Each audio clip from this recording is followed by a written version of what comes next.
C'est justement pour cette raison que tu dois donner ta vie à Jésus maintenant. Parce que tu n'es pas sûr de ce que demain va être.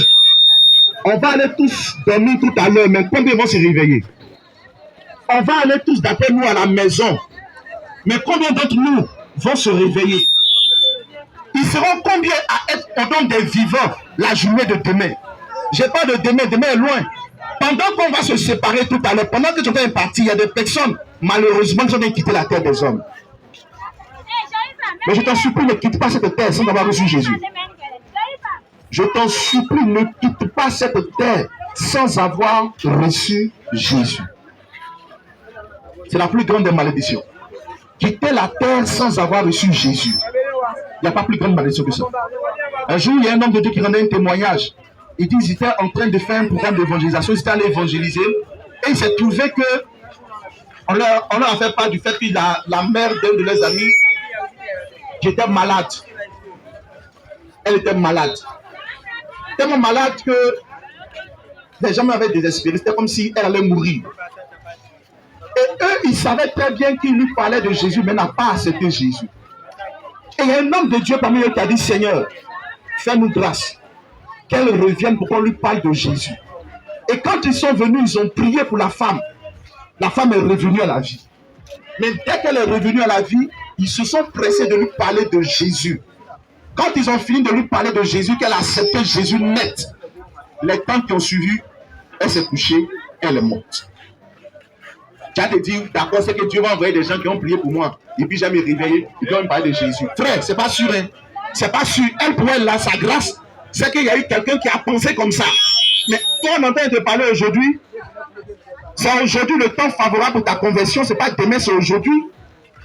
Elle, c'est une grâce qui lui a été faite. Mais toi, ta grâce, c'est ce soir. Ce que tu entends là, c'est la parole que tu as besoin d'entendre pour être sauvé. Il n'y a pas autre chose. Est-ce qu'on a présenté une église? On a présenté conditions pour être membre d'une église. On a parlé d'une seule chose. Sans Jésus, tu es perdu. Si tu n'as pas Jésus, tu es perdu. Tu peux posséder tout l'argent que tu veux. Tu veux avoir toutes les relations de cette terre. Mais si tu n'as pas Jésus, tu es perdu. Tu es perdu. Et tu es perdu. Oui, tu as compté des milliards, mais tu n'as pas Jésus. C'est zéro. C'est zéro. C'est zéro. Est-ce qu'il n'y a pas un autre moyen pour être sauvé, frère? S'il y a autre moyen, toi tu peux nous dire ça. Mais moi, ce que je sais de la Bible, il est dit en Jean chapitre 14, le verset 6. Jésus leur dit, je suis le chemin, la vérité et la vie. Nul ne vient au Père que par moi. Donc il y a un seul chemin. Il y a un seul médiateur. Il y a une seule personne qui nous réconcilie avec Dieu. C'est ce qui nous a envoyé dire à quelqu'un ce soir. Je suis le seul qui peut te sauver. Et c'est pourquoi ne regarde pas ce que tu es, ne regarde pas ce que tu fais. Ce que nous sommes venus dire, c'est que malgré nos péchés, il est possible que Jésus nous sauve. Malgré nos péchés, ce sont des pécheurs qui ont besoin d'un sauveur. Ce sont ceux qui pêchent qui ont besoin d'un sauveur. On n'a pas besoin, si tu es saint, tu n'as pas besoin de Jésus. Les pécheurs ont besoin d'un sauveur. Et Jésus est venu pour sauver les pécheurs. C'est ce que Paul dit. En 1 Timothée chapitre 1, le verset 15, il dit ceci. J'aime cette parole. C'est une parole certaine et entièrement digne d'être reçue.